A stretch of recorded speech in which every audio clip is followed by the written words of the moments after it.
get started. So, yeah, so three different people, um, three different personalities, three different runners in themselves, and three different ways in which, well, I think two of them reached in the same way, but okay, three different let me put it this way. Let's remain less controversial on this platform. Three different journeys to New York City Marathon. Let's look at it that way. So why don't you guys talk about your training, and the build up to New York? Asha, as always, ladies first. Wow. Okay. Thanks, Kartik, for giving the opportunity first. So, 2023 overall has been a good build-up for me. I did the first half of the year. I had a New Delhi marathon, and then later I had completed Manchester. So, New York probably was won the second half of the year. So, overall, my build-up was generally good. So, my training, as you know, my background, I'm coming back from a history of ACL tear, full tear, and meniscus injury. So, my training buildup is slightly different from probably the rest of the runners or the rest of the world, in the sense that each marathon is kind of an adaptation of the body to the load as a intensity and the goals, etc. So my training is a good mix of strength and running. Okay, so I would say the first half of the training phase is a good build of the programming in terms of strength training, in terms of the amount of weight I train with, resistance adaptations, body adaptations, etc. That has been good. So easy slow miles in the beginning, and then long tempos, interval speed that we build through the second phase of the training. And I had some good training events as well, which I attended, like the Wayanad half marathon, which was like a good hilly terrain, right? So that was one good thing that I did. Bangalore Ultra, I did the 25-kilometer. And then I did, towards the later half, I think I did the Bangalore half, Mysore 30K. So I think these were like really good events that helped me uh, give a good training build up towards New York, so that the fear of the hills was gone. So that was kind of how I structured the training.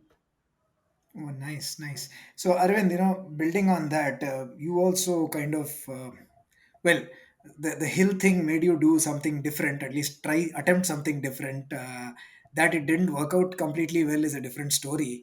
But your training build up to New York has been a roller coaster ride. You want to take us through that? Hey, thanks, Kartik.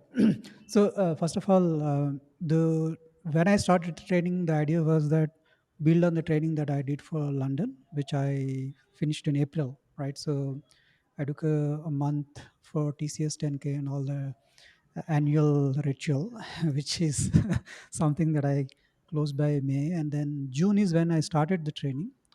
Unfortunately, I had a IT band issue as soon as I started the training. My first long run itself, I had a problem, so I had to kind of take a small break and then focus on the rehab, and then came back.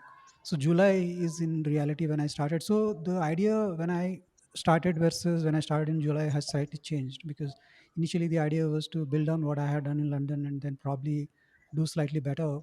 But given what happened, I kind of took a back step and then say that, why don't I run for uh, whatever I could do, maybe match the time that I have done at London instead of trying to kind of push through.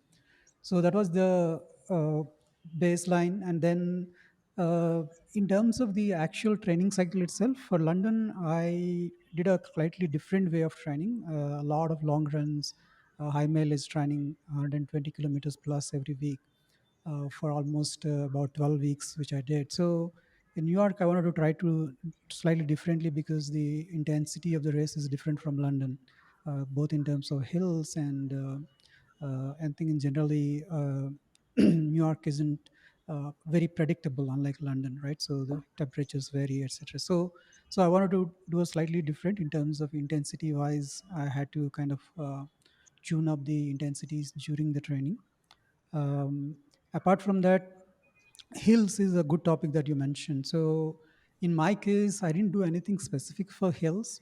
The reason being the kind of um the terrain that we train in is slightly rolling, but not like what we can expect in New York. I did tag along with Madhu for a few runs in HSR layout, which kind of, I think, matches the profile of New York. But I would say I hadn't done a great job there. What I thought though is that which will help me, which I thought of I included in my training, but I think if I look back, probably that's a bad idea.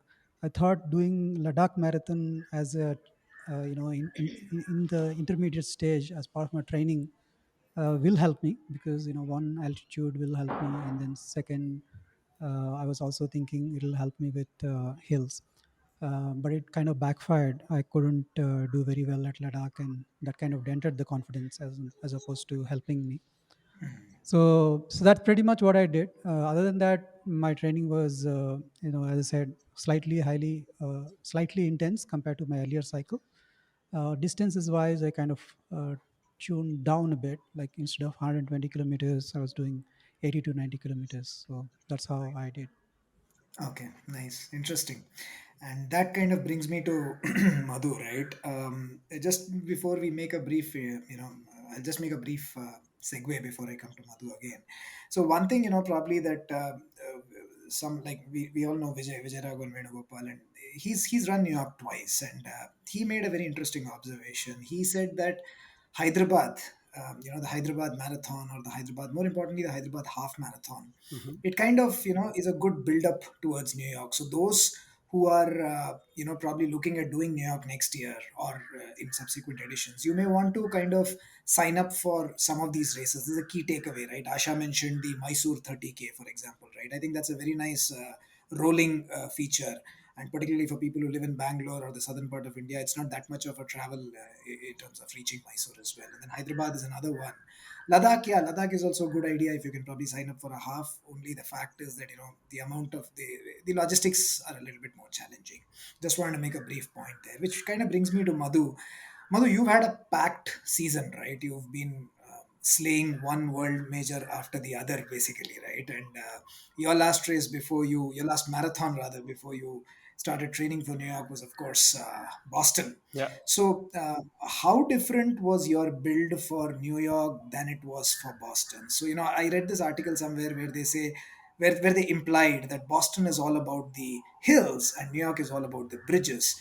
Would you tend to agree with that? And how different was the training?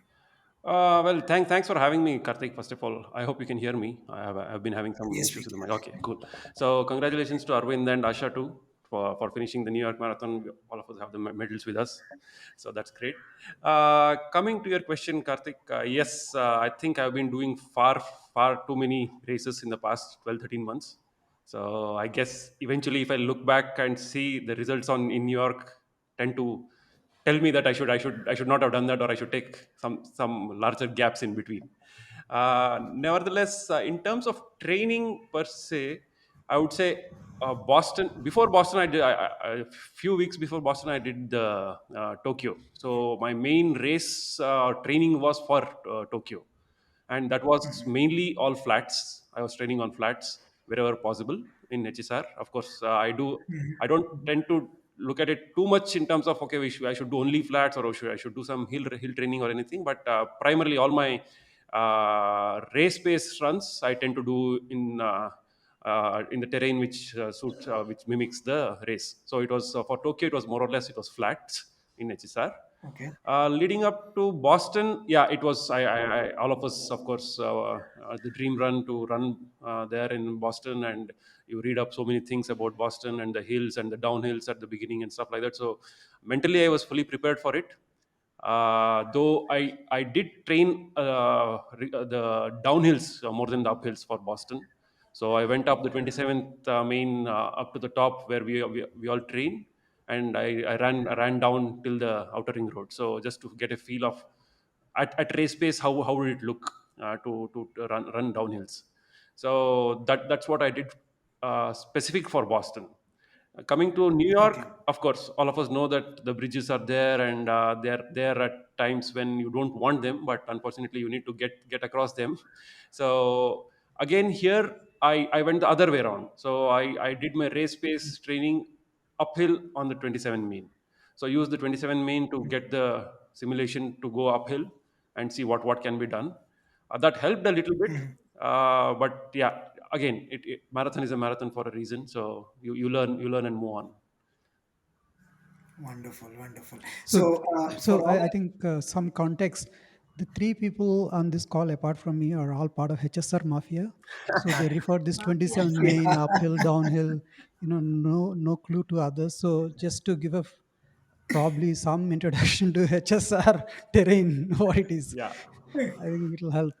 Yes, yes, yes. there's a little bit of everything in Yes, HSR. yes, yes. There's a little bit That's of that's that's rightly said, Darwin. Yeah, for people who don't know HSR layout in Bangalore, south of India, it's a beautiful layout with wide roads. It has become a kind of a training hub for several runners, which was not the case a few years ago. When we all started, me, Kartik, Asha started off as part of Souls of Bangalore. We would see maybe three, four runners on the roads, but now you see at least 20, 25 at least on any given day. So that's it. That's how the area has evolved. In terms of terrain, we have been very lucky. We have the famous 27th main, which goes about 2.2 kilometers in length, and it's a nice uphill to train. If you go from the outer ring road up, then it's an uphill, but on the other side, of course, you get it downhill. So that's a nice uphill downhill kind of a training route we have. At the same time, we have on the other side, we have the what is that IAS colony or whatever, the sector 5 6 areas, which are quite flat. So if you want to do your tempos, if you want to do your intervals, you could do on nice flat roads there. And recently we also got stadium in HSR called the Atal Bihari Vajpayee Stadium, which has got a 350-meter loop. It's a tarred road, but nevertheless it's a loop which you can use, and all of us have been using the same for interval training, and it is perfect. So blessed to be in HSR. Yep. And then you have the Agara Trail as well. So Yeah, that's why I said that there's a little bit of everything, and that makes HSR the perfect training aboard. correct. And So, Agra yeah, Trail is used by the national elite Yes. as well. absolutely. Avinash Yep. Tabler Yep. trains there. So does Murli Gavit or all the other elites, also Indian elites. So it's great to see them train there. In action on Yeah. Sunday Actually, mornings, you are basically. saying Yep. HSR is the Iten of India Yeah. or Iten of Eaten up South India, South basically, at least India. among the urban clusters that we Yeah. have, basically. Yep. And it's interesting to note here that Madhu has completed a 6 star with New York. Yeah. And drum rolls and claps. And the other thing I realized was that Asha and Arvind have a strikingly similar World Marathon Majors journey. I think both of you have done London and New York, right? Both of you have completed two of the six majors, if I'm not wrong, basically. Yes, Yes. at least my case, yes. Asha, with you also is the Yeah. same thing. Yeah. Yeah. London Same last pinch, year same and pinch, New York basically. this year. Wonderful, wonderful, wonderful.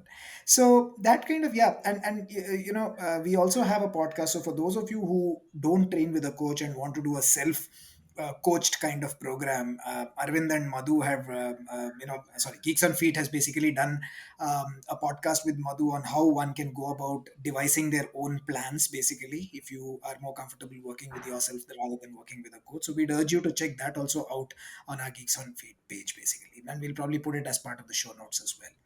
Now, that brings me to the second question, and this is important for a lot of us who've not raced abroad and who've, majorly raced in India, right? The logistics around a race abroad are very different. And I'm going to combine a couple of things over here, right? One is like, when do you reach, right? And then the expo in a world major is very, very different from, what it is probably in India. And then in the case of New York, even reaching the start line, for example, that in itself involves a significant amount of logistics. Not to mention, we just don't go there to race, or you just don't go there to race. Some of you take your families along for a vacation after the race. So let's kind of break this down one by one. So how early do you reach for a race like New York? We'll probably go the other way around. Arvind, you want to start off? Yeah, so I think New York is slightly tricky. As I said, maybe I did only two, but two World Marathon majors. London, I reached there like about 4 days before, but that's pretty okay because the time zone in terms of the hours that we change is pretty insignificant, about 5 hours, so you can quickly adjust.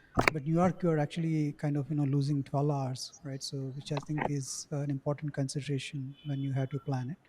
And then also the travel time, right? So in New York, you spend almost 20 hours or 24 hours of travel end to end, which I think puts you in a spot that you need to recover from the travel itself, right? So, and be ready, and the jet lag. So I think there are multiple factors. So I think it's better to, in my view, a week would be a ideal kind of a time frame, maybe at least 5 days, I would say.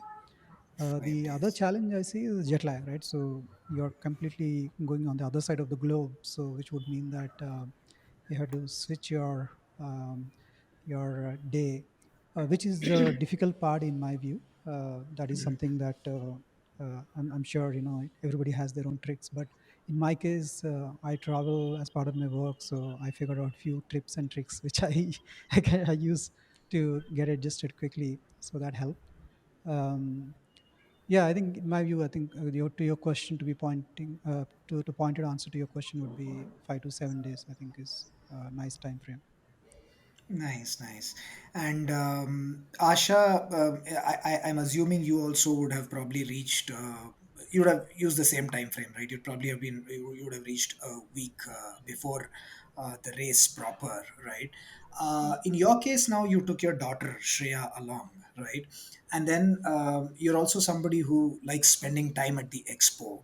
So how do you manage these two things? Your support system, taking her along. She may not necessarily be interested in whatever happens at the expo, but then, how do you manage time on feet when you're out for a race like this? Oh, I've trained her from her childhood. It's early investment. Okay.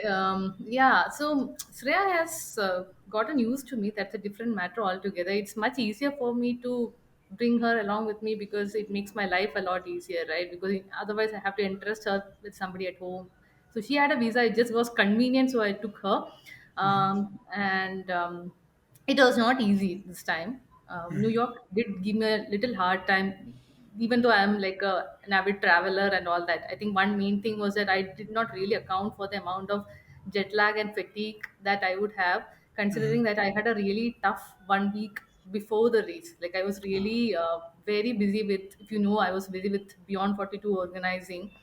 I can't, till Sunday, right? Till Sunday night, I was like fully involved in the organizing activities, and Monday evening, I was leaving. And I was really fatigued by the time I reached New York, that my body was inflamed, like very badly inflamed. I could not recognize myself. Whoa. And I would not really want to go through the same experience again, right? So there are a lot of things that I take as a learning from this race, that always keep the 1 week before the race, personally, work wise, a little light, which I did not. I kind of overestimated my capabilities, right? So that's something, I should not spread myself too thin, is a learning from this experience. And from a jet lag perspective, I never used to take anything for jet lag earlier, but after this race, I realized that maybe taking something like a melatonin will help settle down a little earlier.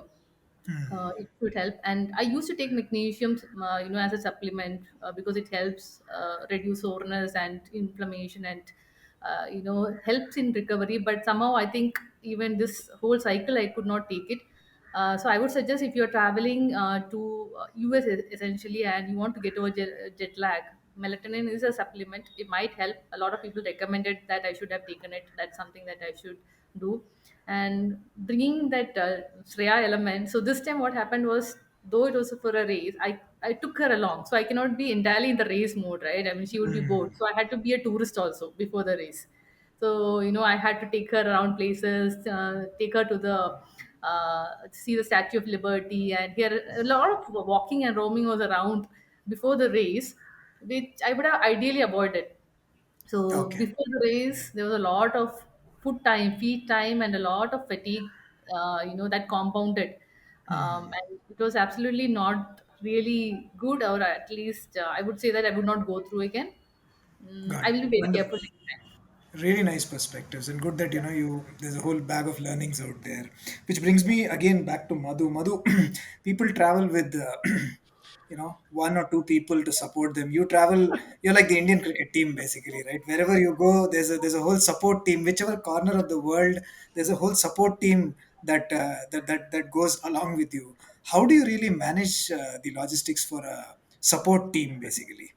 No, I've been damn lucky to be Okay. very honest, to have so many people around there in every single. If I look back now, all the six majors, I had somebody or the other on the course to be there for me. So that's been really nice. Yeah, coming to New York per se, yeah, my sister lives in US, so sister and brother-in-law, I informed them. I knew that I'm going to run New York 1 year in advance, right? So I done the guaranteed virtual. So 12 months notice, 12 months notice to my sister, 12 months notice to my boss, 12 months notice to my everybody, and I make sure that I bring this up in every single conversation with anywhere, with be it cousins, friends, colleagues, anywhere. So everybody knows that I'm going to run a big race somewhere. So sister and brother-in-law planned well in advance. My sister is very supportive of my running. So and of course Suchi is always there, and we always planned that we both of us want to go be there, and I wanted the kids to be there as well for the six star, but unfortunately they had schools, and I didn't want them to miss the school. So we had to, only me and Suchi had to go. And it just happened so that Suchi's brother Suhas had an official trip exactly at the same time. So he was there in New York on November 4th, as luck would have it. So he was also there to cheer me. So that's how it happened in New York. And in Boston also, just to continue. You know about Boston also. I was lucky enough to have another family from Seoul's. Hema and her family came together. So we were eight of us, plus we had a resident Seoul in Boston. So he also came around. So it was a big tolly. So it has been the case since Boston and New York. So it's good fun. So the best part is, we know, all of us know well in advance what, when and where we will be in terms of races. So that helps in the logistics part of it. We can book, do the reservations, everything well in advance, and that's how it has been working so far. So hopefully it continues. I'm sure it'll continue knowing you. Sydney is coming Okay. up, so So, I've sounded out to my cousins. I have cousins in Australia as well. So keeping fingers crossed, 2025. If I get through, I have the team there ready. They know where to stand, what to so do. 2 years. This time it's a 1.5 year notice basically that you've Yes, given them, yeah, yeah, considering that Australia happens in September. correct. So, yeah. That's right. That's You right. make the universe conspire. Yes, yes, Yep, yep, yep. yes. So, okay, that's really interesting, and let's kind of cut down. Let's cut the chase and go to the race directly now, right? New York has a very unique challenge, if I can put it, even before the race begins, right? I mean, you have to travel all the way to Staten Islands, Mm, and line up before you race this, before you start the marathon itself. It's almost a marathon to reach that yeah. place. Now. Arvind and Madhu devised, again, Madhu being I, Madhu, they devised a way of reaching there in the fastest, easiest possible way. I'll come to that later. But Asha, how did you manage the logistics to the start line, basically? Okay, I think I'll be the right person to talk about it. So essentially, to reach the start point of New York Marathon, there are three ways, right? So one is Right? the ferry, or Mm-hmm. otherwise it's the bus, which is again provided by the New York City Marathon, right? The New York Runners, the club. And third is using your own private transportation, right? Figuring out the private transportation, which is like, I think that is what Aravind and Madhu figured out. But I Uh-huh. can speak about the first because, yeah, it was, as you said, it was a marathon effort to reach a marathon. So Right. I went ahead with the ferry. So I had no idea what a ferry is. Why would people take a ferry and why would somebody take a bus, right? I had no idea. But in the morning, anyway, I signed up for a ferry. So from the hostel that I stayed, so the hostel was full of international travelers, and all were travelers. Sorry, all were runners, right? Who were planning to go for New York City, and we were a couple of us. So I said I'll tag along, and we just first from the hostel we took metro ride to the ferry station, which is like at Manhattan. They call it the Whitehall Terminal. So we reached there. That's around like 25-30 minutes. We reached the ferry station. From there, you get onto this ferry, and it was like right at the time of sunrise. And you can imagine getting in a ferry on the river. You can see the entire Manhattan skyline, and one side is Madam Statue of Liberty in all her glory. Right, that's what you see in the morning in Right. the it was definitely worth the trip. Okay. Okay, so it was, I think, the most beautiful part of my race, because, as I told you earlier, my confidence level was a little down, because of all the body condition, physical condition, etc. But that morning, I somehow decided that whatever happens, I'm just going to enjoy the experience and not take too much of stress. So this ride was so beautiful on a ferry. I think took around 40 minutes, early morning, and we all. There were so many volunteers cheering, supporting through the entire way. You should have just been there. They say it's around 10,000 volunteers for this Oh event my alone. God. Even before the race begins. Yeah, so Wow. 10,000 volunteers is what they have for this event.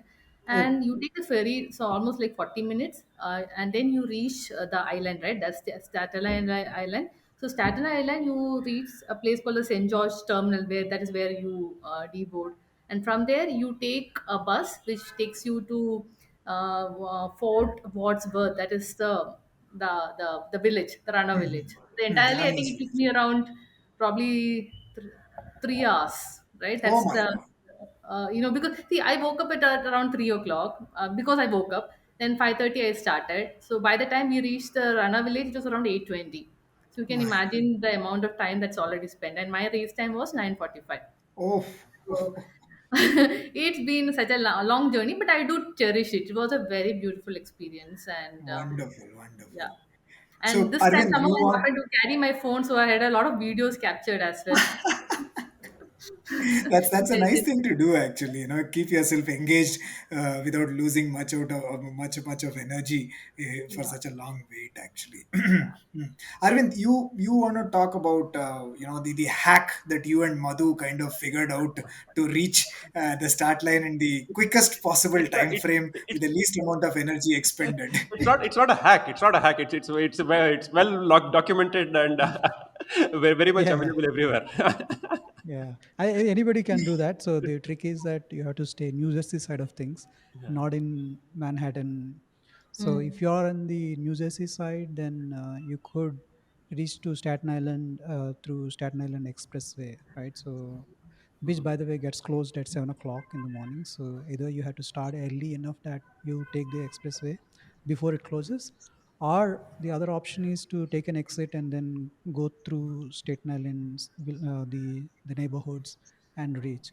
So we took the second. So we started around 6:40 and we were there by 7:40 to 1 hour.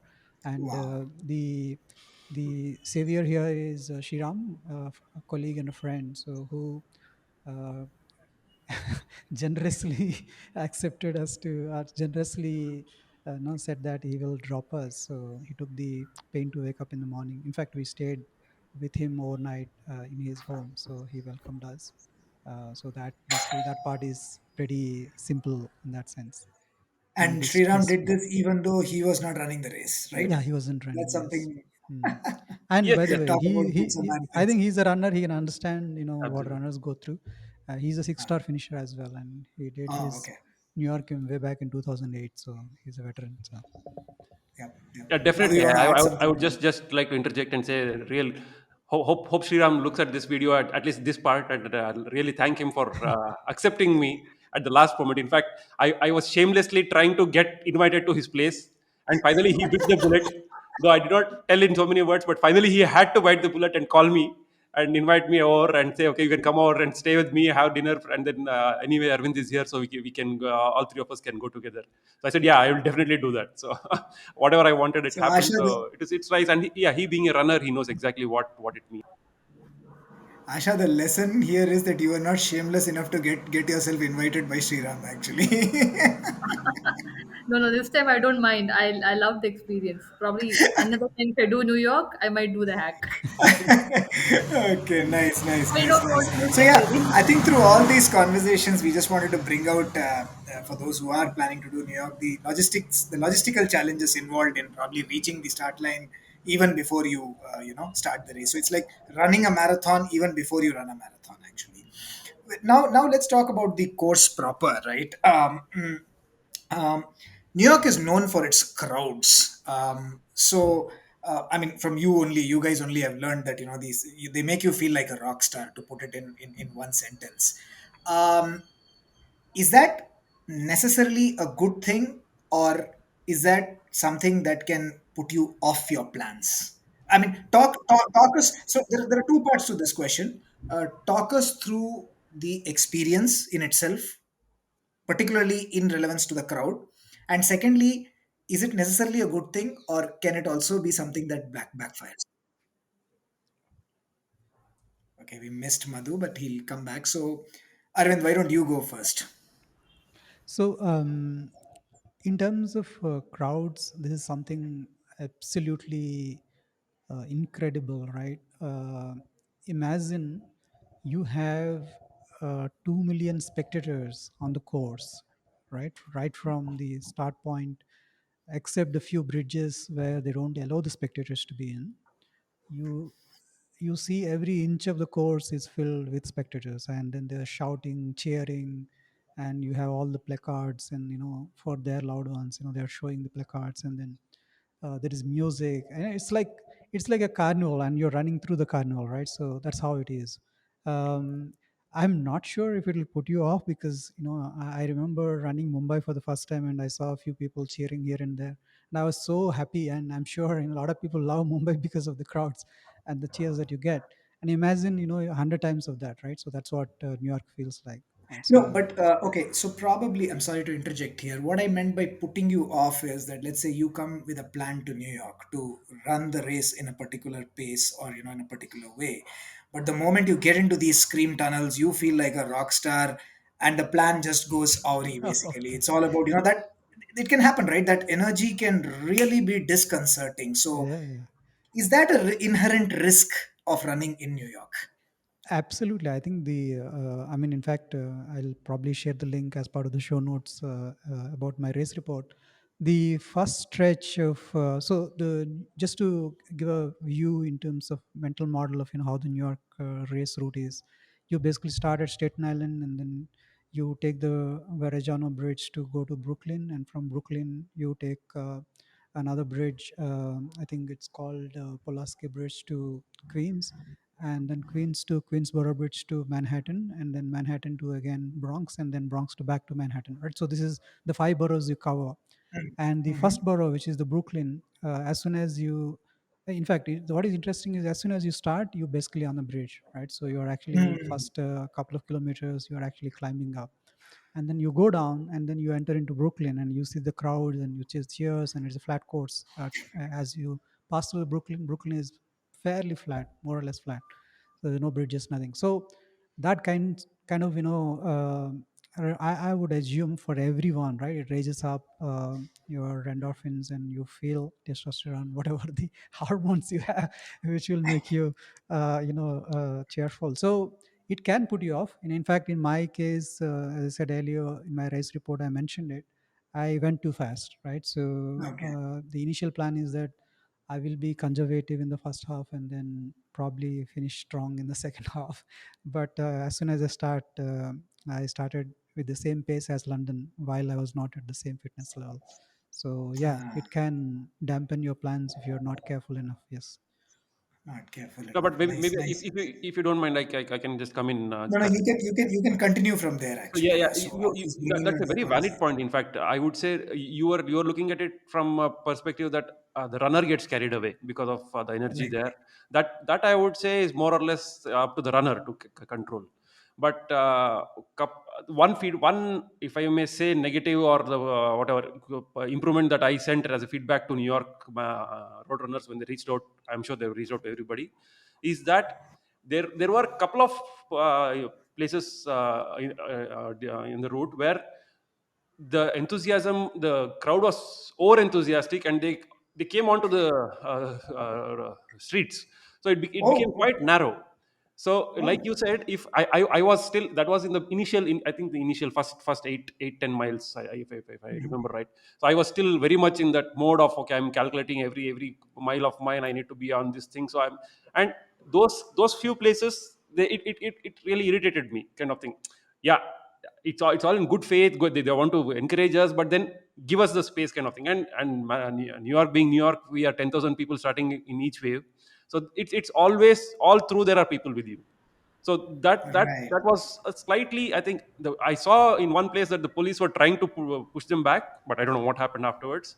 But that was the case. But overall, in general, like Arvind said, it's one big carnival. If you are not careful, you can definitely get carried away and you can screw up your race. I was manually lapping myself, and the only place the eighth mile I missed lapping because of the crowd. Basically, there was a huge Correct. band, a lot of kids there shouting, screaming, and I got carried away, and then oh, I missed the marker. Okay, so Oh that was my the only God. place. But otherwise, it's great. I'm sure London. All three of us have done London as well, so I see that London also is pretty close in terms of the crowd support. But New York is definitely the biggest one, undoubtedly the biggest one. Oh my God, fantastic. So that again, I'm going to come back to you, but before that, I'm going to go to Asha. Asha, you want to add to this? And then, there's a question for both of you. I'll start with you, Asha, first. You had Shreya on the course, and, you've shared videos on social media where she was actually able to find you. I mean, how often does that happen? She was able to find you somewhere on the course, wave to you, encourage you. How do you pull that off with a crowd of 2 million running around you, like he said, 10,000 in each wave, right? We haven't even spoken about the waves, but yeah, I mean, different people start in different waves, different tiers of the Verzano bridge, just to summarize it. How did you manage to do that, and your impressions of the crowd, basically? Spotting Shreya was nothing less than a miracle. Yeah, honestly, because I had not asked her to, spot me or stand at a particular area to watch out for me, because I knew how logistically, practically, it's difficult for a child. I had heard with one of my nieces who's studying over there, so I had told them just go out, enjoy the race and the crowd, be there, don't look out for me, but obviously you can track me somewhere. So it was somewhere on the around the 15th kilometer, okay, and I was running. I don't know. I felt a sudden like a vibe or a connection or something. I cannot explain what.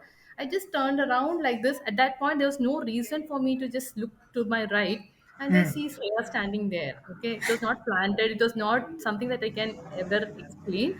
And I see her and I started shouting Shreya, Shreya, Shreya, and that's when I think they saw me. And then those two kids started. I just say I was like pleasantly very surprised and shocked, and they started running alongside me, taking videos and all that. And yeah, so one of the very Surreal, unbelievable surreal kind of surreal experience. experience, surreal, Surreal. exactly, surreal experience of the marathon was this, that Yeah. I could see her without any planning or anything. So yeah, So, given definitely. again, I'm just going to stick at you before I go back to Madhu, right? um, Given your experience, you said you were low going into this race, you were carrying your mobile with you. um, I think you had a party on the course. I mean, I you were had. probably not uh, looking at performing per se, basically, but it was more about, the experience and soaking in the experience. How much of how much of fun did you have out there on the course? That is not right. That is not right that I was not performing. Okay. So I was sure I will do my best. Okay. Okay, okay, On a race day, be your best. That's all. okay. Like, there's no partying. I was at Uh-huh, my best. I will give my best. But at the same uh-huh. time, I made sure that I will enjoy the day. Okay. That's how I look at it. Okay. So I really had a blast because um, I mean, certain things in mind. I knew that it was not going per plan, or I know I Mhm, can't do it on this course. But then mhm. I thought, whatever I could do, I will embrace the day, right? Okay. So that is what happened. And I carry the mobile in the morning. I mean, I don't know if you want to speak about the Tommy Reeves experience right Of now, course, or we'll, I we'll can. speak about it at the end, basically. Or if you want to add, Yeah, since we're later speaking we about can speak experience, about maybe it this is a later. good point to talk about it. Yeah, so I carry the phone in the morning because Shreya is out on the course, and what if I finish the race and I had to coordinate with her? There's no way, right? Otherwise, I will never carry phone during the Okay. event. It's a headache to carry the Mm, phone during the event, and it's just a matter of coincidence that it happened to look like a party because mm. I mentally made up that this is going to be a day I'm just going to enjoy it. But I had a Okay. tough race. Like I gave my best. I was beaten up also quite, like the second half bet me up really bad. Yeah, but then I had a good time. Like I really had a good time. Okay, So fantastic. regarding the crowd, what I would like to say is that, somewhere as a pre-preparation for the race, I did read about, getting swayed by the crowds. It's a possibility. Like as soon as you get down off the Verrazano Bridge and you enter Brooklyn, the entire crowd and cheering, because you're just down, you're entering a downhill, and then you see the crowd. It's Mhm. possible that you start giving all out. So I had read about it, and the first half at least I tried to be a little bit more conservative and steady, so I did not get pulled by the crowd, but I used the energy of the crowd to keep going on. And Okay. one thing I want to point out is the one, the out of the world placards, most creative placards that these guys had kept through the route, right? So whenever I wanted to keep myself engaged in some way, I would read one of those very creative placards that these guys had created, and for cheering. And I remember so many different ones, but one thing I remember is that, yeah, oh, do you think running marathon is easy? Try dating in New York. I cannot forget that. Okay, so that was an interesting one. And second one was that, do you think rats run this marathon? Rats run the city? No, it's you, right? So there are like lot of very very interesting, what these guys have written throughout the entire course. And Quirky one-liners. yeah, very very quirky quotes, and pretty much, I kept my mind, like whenever you are in pain and you just want to keep pushing. Sometimes I keep looking at these things, and I find a little bit of creative energy to keep moving on. So that's how I use the energy of the crowd. And as Madhu mentioned, there are certain areas which are like very narrow, Hmm. like the roads are really narrow that you just have enough space to move on, like you can't really pace or push yourself. There are certain segments like that as well. I think somewhere in, I don't know, I think must be somewhere in the Brooklyn area. I really can't recall, or in the Bronx. But yeah, there are sections where you would really find difficult to push yourself and move on. Push yourself and move on. Yeah. Very interesting. Yeah. So yeah, that kind of again brings me back to Madhu, right? I mean, again, the same thing. What struck me was, and in fact, from you again, I want Arvind also to chime in on this, right? Is the toughness of New York as a course, does it dawn upon you when you run the race? Meaning that if you get another chance to run that race, uh, you know what's coming, what's going to come and hit you. But the first time around when you're running, you really don't know what's going to come and hit you, basically. Very true, very true. In fact, yeah, I'm sure all of us read enough before going to these races, and I read upon a lot of articles. I reached out to people. I got some very useful inputs about how to be slow in the beginning and then catch up at later in the later phases and stuff like that. All of us see the elevation. We know where Verrazano is the highest point. You climb to the highest point in the first mile, so that's also very much there. You know about it, and I thought I was prepared, and I had everything under control. But like you mentioned, once you figure it out when you are there, Okay. basically. Yeah, there is I think we know, both of us know other runners also who've been there more than once and still not been able to crack it. But then I think, yeah, if at all I go next time, I think I know more than those, thinking about those hills and bridges or whatever the inclines and declines there. I need to think about my quads and hamstrings and what I do in the gym. It's absolutely clear. So it was very Yeah. clear to me when I was in the 30, I don't know, maybe 21st, 22nd mile. I said no. Whatever I'm doing in the gym doesn't cut this at all. So Oh that's where it wow, is. this realization dawned to you. Absolutely. Oh my God. Okay. Absolutely, Yeah. without any doubt. And it's not that it's extremely difficult. The fact that the final stretches, the final 3-4 kilometers that leading up to Central Park, is a gradual incline. It is not, you don't, when you look at it, you don't feel that, okay, if you're walking on that street, you'll say, you'll not even think about it. But because you spent your time, that 35-36 kilometers crossing those bridges and arriving there, and then you come there, that's when you need the quads and the hamstrings, Yeah. definitely, without a doubt.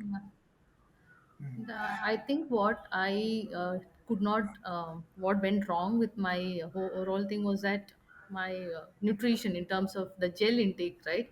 after Hmm. 30 kilometer, I was not able to take more gels for some reason that day. And that is when that's the stretch leading up to the Central Park. I think you should have a gel at least 20-30 minutes prior to that, because that's where it starts hitting, and you need that carbohydrates before you hit that stretch. And Okay. the cramping and all that, I think I got into a bit of cramping after 35 kilometer. I think that the gel intake, the plan did not really go well for me. I was off by a gel. Okay. That You're off would by have a gel. really helped. That's something Mhm. that I would say, that take care of your that plan really well. My And gels one more went thing is that perfectly to the plan, Asha, but still it was not. Still the the strength in the muscles were not there. So yeah. And about the bridges, I think we did not speak about the infamous Queensboro Bridge that comes around like what, the 15th to In 16th fact, I was going to take that to mile. Aravind, but yeah, you can just probably add your two pence, and then maybe I can take that. That was the next question, precisely aimed at Aravind actually, because me and him spoke about that. So, but yeah, go ahead. Yeah. Queensboro, I think it is the third bridge, right? Third or the fourth bridge on the entire course. And it hits you, and it is probably almost a 1.5 miles, probably. And I saw everybody struggling. Hmm. Everybody struggling on the road. Like even the best of the runners in front of you, slow jogging or walking, or people slowing down, stretching their hams. That bridge can kind of kill you. So Clearly. it's something that that you need to be ready for, because you have to be ready, conservative enough to tackle that particular bridge. So Okay. you know yeah. Arvind, you want to talk about this. In fact, I was just going to ask you the same question. The Queensboro Bridge is something we discussed a lot. And, I just wanted to add one more question before I let you answer, right? We, for people like us who are tracking from here, two things we distinctly noticed, and that's kind of coming out in this conversation. The second half of the race, people really start slowing down over here, right? And it's even more pronounced once you kind of get into Central Park, get out, and then again get in. So from an analyst point of view, right? I mean, you're good with the analysis part of it. What are your thoughts on this? So, so if I understood your question correctly, Kartik, so the way I look at the race course and the difficulty of the course, etc., I think I'll use probably local races to compare, so that way it is a lot easier to relate to. So overall elevation profile, if you look at net elevation gain that you get is around, depends on what you see. It would be 260 to 270, right? So roughly around 260 to 270 meters elevation gain, right? And as Madhu earlier mentioned, the initial elevation gain itself is basically much of that, right? So about 60 70 meters you gain it right up front as you take the bridge, the Varajanos bridge in the beginning itself. And then later, where you really get the elevation is in the Pulaski Bridge. That is exactly at halfway point. That is where you yeah. move from Brooklyn to Queens. Uh, this is a very short bridge, but at the same time, it is quite Yeah. tough bridge because I mean, till then you're in Brooklyn and then flats, and then suddenly you see a steep bridge. So this is one I think troubles a lot of people, in fact, including me. It troubled me. Then you, after about once you spend once you go through Queens, roughly around I think 25th or 26th, where you hit the Queensboro Bridge, 25th or 26th kilometer. And this is, I mean, to my surprise, I think I heard about it enough that I was careful on how I pace myself. It's a very long bridge. It is not as tough as it would have been, right, for people if they really planned for it, because it is not very steep, right? So it is very long, as in like a couple of kilometers. So you gain the elevation slowly. So if you pace yourself well, the other side of the Queensboro Bridge, as soon as you enter Manhattan Fifth Avenue, you will really enjoy it because that's where the crowd cheers and all that, right? So it's an amazing experience. As okay, another So thing all about these. bridges are empty. I mean, Eh, there's no crowd support or cheering that No happens No, support atop and the no. bridges, cheering. basically. Yeah. Not even volunteer kind of a No, support on the. nothing. Volunteers are there, but Maybe no there, no but cheers. aid stations, no aid stations, no but aid there are Oh, a no station. aid couple of stations are there on the no, bridge. Okay. but there are a Only the couple of truck security kind of folks who are there. security folks. Yeah. I Yeah. see. I see. I see. So I think Okay. Queensboro Bridge would be the longest, and once you go down, there are few bridges as you enter Bronx, as you'll come out of Bronx. So these are Hmm. shorter ones, so they don't really trouble you. After that, it is more of natural elevation is what troubles you as you enter Mhm. back into Manhattan and then go towards the Central Park, right? So yeah, bridges wise, this is it. But say compared to Hyderabad, just to I think one of the courses that are similar to New York in that sense. Hyderabad has about 280, 285 meters of elevation, so it pretty much matches in terms of the elevation profile. Hyderabad had few tougher inclines, like the one which you get, I think, around Banjara Hills. It's quite Right. steep, but otherwise, the profile is more or less matches in my view, right? I think if somebody plans well, paces well, it is not the.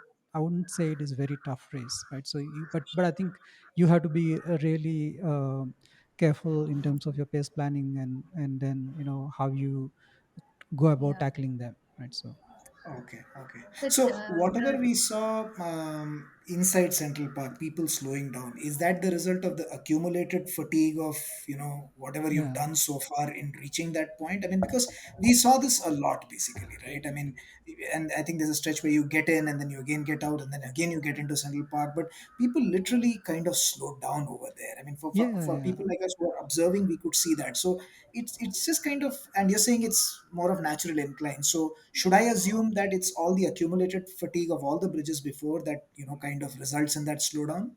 No, I think it's the natural incline which definitely affects you, and then of course the accumulated fatigue would add to it. I mean, I was looking at the splits of the even the elite finishers, right? The top five, Mhm, mhm. all of them have slowed down. All of them have negative, sorry, Exactly. positive splits, right? Right. So I think it is both, right? So one, you have accumulated fatigue plus the natural health that'll slow you down, no matter I think how you do. I mean, even if you look at the overall numbers, and I was doing some analysis, right? The about 4% of the finishers had negative splits, right? Sorry, Oh, wow. 5%, I think, roughly around that number, uh, which is uh, which is actually kind of surprising because in London I saw much higher number, right? Which is very flat, right? So London, of course, is very flat. So it is not very surprising that here we had fewer negative split finishers, and most of them are in the mid range, not at the top, not at the bottom, right? So I think most of these people are like 4 hour finishers, or 4.5 hour finishers, or Okay. 3.5 hour finishers. I think these people had probably planned very well, wherein elites, and I think they would give everything through the course, right? So I think they would have the natural slowdown. Yeah, that's what and I have seen. also given the fact Interesting. that these Yeah. bridges are not really open for public other than for race day, right? So even if you're somebody living in New York, you really don't get to run the entire course and train. The bridges are not really open for public except for race Oh, day. I okay. think Okay. I don't know, except for one or two, the other bridges are not really open. Mhm. And so once, see, now that you have run the course once, you kind of know what kind of a beast it Hmm. is and how do you tackle it. Oh, okay. You So, can go back with some idea, but then okay. unless you run the course, some I feel that you run the course, you have an idea. When I went there, I literally had not much of an idea of what kind of beast it would turn out to be. I've run Yeah. London, but then this is no way compared to what London was. So So I'm going to ask this quick question before we are almost at the end of the conversation, but we have just a couple of questions to go. But before we get there, a quick question: given a choice, all three of you, I want you to go really fast I'll on answer this. it before you ask. No, I'm Are not you going to doing run New New York York again. again? No, I'm not Sorry. going to. I said I'm going to answer it before you ask me. I knew what you're asking. So I don't have any plans of going back to New York again, unless my one of my sons say, okay, they're going to run it, and then in that case I'll go and run. Otherwise, I don't think I'll go back to run New York. Asha, you sound like you definitely want to go back, but what do you have to say? I still haven't recovered from New York, Oh no, Karthik. we're sending you back next year only, not anytime soon. Oh my god. No, I might do it sometime, but I'm not sure. Anytime, not anytime in the near future. Okay. And But Aravind, it's an you? exciting. So See, I think of the six world majors, if there are Hmm. two races that you should not miss for its experience, one is Hmm. London, Hmm. second is New York, definitely. Hmm. Third, I'm sure I am in Boston. I really don't know about the crowd experience. Definitely, Boston is top of the crowd, but Boston, New York, Hmm. London, three probably the best. Tokyo, I think Madhu will vouch for it. But I think New York definitely for its experience you should for what a Okay. marathon is like. Got it. I Got mean, it. see, I Interesting. imagine I would say this is the largest gathering of humans for any sporting Human, event, right? Like one single sport event. I absolutely. mean, Olympics and all. Hmm. I'm not sure. Again, in one place for one sporting event, having 2 million people coming together, I don't think Hmm. anywhere else will happen. Anywhere So, else. And the entire city is shut down. The entire Hmm. city is out there to cheer and support you. Hmm. That's so incredible experience, yeah, I right? mean, Around 160 nations. People Oh, 160 running from nations, almost participants 160 from nations 160 nations, right? participating. Yeah, so unbelievable experience. I would say the best of the world majors in terms of the experience. That's what Hmm. everybody who has run has told. Maybe not, maybe the toughest, but definitely not to be missed. Got it. And yeah, and then there's a joke. Why did the runner cross the bridge to run through the burrows? So that's a You're that's a NYC joke. nice, nice, nice, nice, nice. Okay, another quick question that goes across to the all three of you. What shoes were you using for the New York Marathon? Arvind, let's begin with you. yeah, that's right there. That's why what I used Alpha Oh, the Fly Alpha Fly 2. Ekiden 2, Alpha Fly Next Person 2 Ekiden version. Yeah, that's what I used. Okay, interesting. Madhu, how about you? I use the same tried and tested New Balance RC Elite. Oh, okay, okay. V3, right? Interesting. Sorry? Two. He used the two, Two. and I think he bought the three. V2. Yeah, I Okay. bought the three. I don't know why I bought it. I didn't want to buy it, but then for whatever reasons I bought it. So let's see when I'll use it. Cool. And Asha, what shoe were you using on race day in New York? Yeah, I was using a Puma DVA Nitro Elite. Deviate Nitro Elite. Any Yeah, specific that's the reason for carbon that? plated. That's a carbon plated races that has been working well for me, and I've been using it for the last 4 5 races. And for me, a larger stack height and heel drop doesn't really work well. So for me, this is a 8 heel drop and works really well for me for a carbon plate. And overall, I feel a lot better. Response and stability. Mhm. Vaporflies, doesn't work really well for me. This is working, and I just use it Went with the flow. Perfect. Okay. when with the So flow. yeah, in fact, yeah, we're almost there. So one question, Asha, again, I'm going to go the other way around now.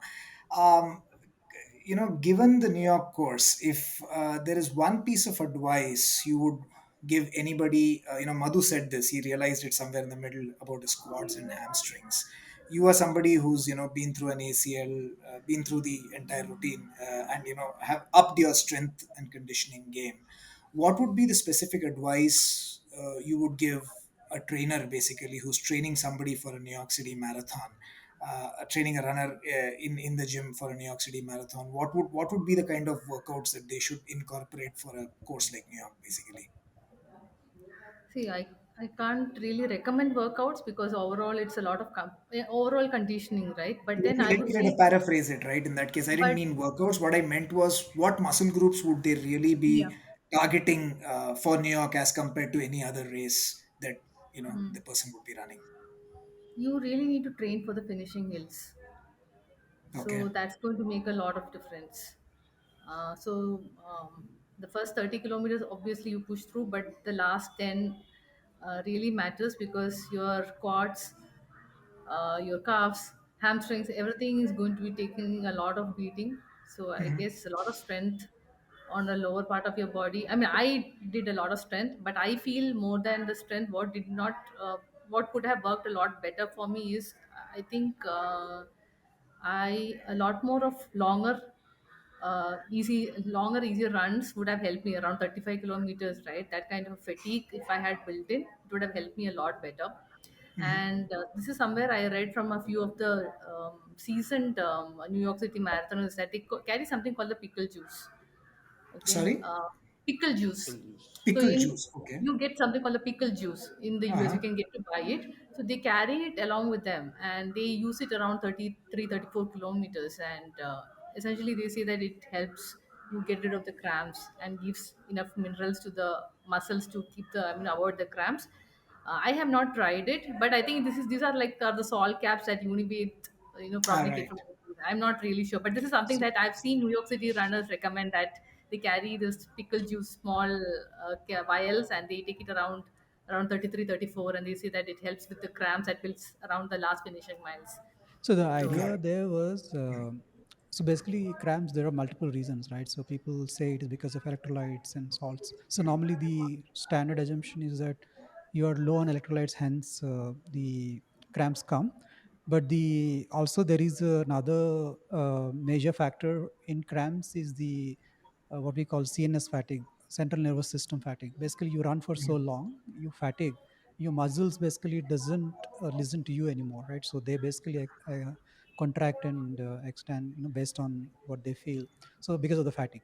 So idea of the pickle juice or anything else, right? So I do carry pickle sometime, not juice, but you get these pickle small packs that we buy anywhere in India, right? And the idea is that you to surprise your nervous system by taking something mhm. spicy, right? Something Yeah. which is kind of makes you certainly shocks your nervous system. So that was the idea. Whether it works or not, I'm doubtful because the fatigue fatigue cannot go away because your muscles are really tired, right? So even though it might help, which is actually not proven anywhere that pickle juice will help, but people do take. I mean, same reason why people take electrolytes, right? Saying that it helped them. So Okay. yeah, so that's a tricky question to answer, but yeah, that I think is a interesting thing. People should try, of course. Don't take pickle on the day and then wait in the Pay the line for the price. next porta Okay. potty. Porter lose, basically. Okay. Uh, That kind of brings us to the last question in this segment, right? And Madhu, I'm going to start with you because you've been out of this conversation for a while. Your aha moment, I mean, that one moment was where you realized what you need to do, but with all the people around, with Suchi around, who's done most of the traveling with you, for all these majors, at least most of these majors, not all these majors, you're that one moment that you really cherish from this New York outing, from the New York City Marathon. Uh, I would say crossing the finish line with two flags in my hands. So we planned that, and we were able to execute that. So I had Suhas standing at the last corner of when we enter Central Park with the flags. So I was able to grab them and then finish off. Although I was not able to run very very well, the last 150 200 meters again is a uphill kind of thing. Finish to the finish line. So I was dragging myself along, and I could hear, of course, New York. Uh, you see, there are Indians everywhere, and of course, in New York there are many. So you could hear people identifying the flag and cheering on, saying that okay, that's an India flag. Okay, they called out our India, Bharat, whatever thing. So that was great. And of course, as soon as you cross, just to carry on, there is that abort tent there, and so that was unbelievable. So I had the flag with me. I got the 6 star, and before getting the 6 star, I screamed for about 5 minutes, and there were a couple of ladies who really got scared. And so I heard one of them asking the other, "What happened to this guy? Why is he doing like this?" So it was great. It was fun. It was really, yeah. Once in a while, I don't intend to do another 6 star. So it was once in a lifetime for me. So and I made a maximum out of it. Lovely, lovely, lovely. Asha, you, I mean, what was your moment? Now, do you want to talk about that particular moment where you crossed a particular gentleman actually? Like too many aha moments, but I'll short list. Okay. So first one was meeting Freya on the course. Okay, so that was definitely the first aha moment. Second was, I think this is some sort of manifestation, if you can call it. So when I went for the race, Debashree, Deb told me, my close friend Deb said, "See, Asha, see if you can get a picture with Tommy Riffs, it will make your entire trip worth it." Okay, and I said, "See, Tommy Riffs, as you know, ultra marathoner, survivor, cancer survivor, and somebody me and a lot of people look up to because of his journey, right? And I've been reading, he has been inspiring in my own comeback journey. And I said, Deb, I'll try, but it's 50,000 runners out here. I'm not sure if I'll be able to spot him. And I don't know if I'll carry a phone as well. I don't usually carry a phone. But that morning, I decided to carry a phone. And I was running and around 37, 38 kilometer. And I just turned around and looked. It was somebody like Tommy Roos. And then I saw this man, Tommy Roos, is running alongside, right? And I'm like, Tommy, Tommy, I'm your biggest fan. I love you. I don't know what all I shouted out. Okay, like I said, can I run with you a little bit? Can I have a picture with you? And I took out my phone and started recording him and me running together. And what can I say? I think yeah, I think that moment. I think we just kind of manifested the whole thing, and definitely that will be one memorable experience which I can take out from the entire race. And after that, I sent a video and told Deb, I have done this for you. This is for you. And Sweet. here is Tommy saying hi. So I definitely, that is an aha moment for me. And third, best is finishing the cross line. Thank God, Finishing and the gratitude the universe. Yeah, lovely, and the lovely. coach. My yeah. Arvind, how about you? So Asha, if I can, kind of again summarize it, it's been a very surreal race for you, Yeah, basically, in yeah. every sense of that word. Arvind, how about you? I mean, your moments, something So that you will take back from. I don't have any specific moment, but I lived in New York a long time ago. So it was good to go back to the city that I loved so much, right? And then I lived Okay. there, and I was working in Manhattan, right? So kind of, going through these places and running through these places. I mean, and that when I was working, I never ran. So now going there and running through the streets of New York, that has been really, really wonderful, and I really enjoyed that. I would say New York is one of my favorite cities in the world, and anytime I love to go back. The public transport, the metro system that they have, and the streets and the street culture, and it's like an amazing city, right? So that has been. I mean, in fact, my I would say, though I enjoy the race, but I enjoy the expo even more, and going through the expo, walking through the streets. That's what I enjoyed the most. Um, yeah, I mean, I won't say any specific moment. Yeah, but yeah, So it this was a moment, rundown memory. It was a getting the rundown metro memory down. lane. Yeah. So why don't you guys show off your bling, basically, right? Arvind, we'd like to see that as well. Arvind, you also want to show yours, basically. Unfortunately, Madhu's not carrying his medals with him, He basically. had He But yeah. six carried of it. them. He carried it a lot, and today he forgot. Yeah, For six another So day, of for them. yeah, another So day. mm, I can show for off all the six plus one. 6+1 indeed, basically, and that's a beautiful medal that they've Yeah, given you guys as well, it's a actually. really beautiful medal. Well thought of. Yeah. And in fact, Asha even got her timing and name engraved on it, basically. I'm not sure if Arvind, Arvind got that done, but Arvind also got it done. Yeah, we oh, all Arvind did. also got it done. Yeah, Fantastic. we all Okay. got it. Yeah. yes, there. So lovely. I think that's a great point where we can end this conversation. It's been a pleasure having all the three of you. I hope that people who plan to race New York in the future really have a lot of takeaways from this conversation. Thank you for making time, all of you, and Yeah, hearty just before congratulations. you end, Karthik, maybe if Arvind, if you can just mention my Twitter handle or any of this in the show notes, I'll be more than happy if anybody wants to reach out to me to get to know about New York in particular, or any other WMM, if they want to Any know of the anything six about it. races now, right? If, Why if only New York? whatever I know, I'm very glad to share with people. So please do Yeah. that. So the entire HSR mafia is on social media, so you can reach out to any of them. Yeah. You're Thank bringing you. disrepute to HSR, Arvind. HSR running mafia, I should say. Sorry. Running mafia. Okay, I think we'll sign off on that Yeah. note. Hearty Thank you, congratulations to all Kartik. three of you. Thank you, Kartik. Thank you, Geeks on Feet, for the setting up this panel discussion and giving us all a chance and a platform to come speak about our experience. It's been Yeah, wonderful. yeah. Thank you, thank you. It's been a pleasure hosting you guys.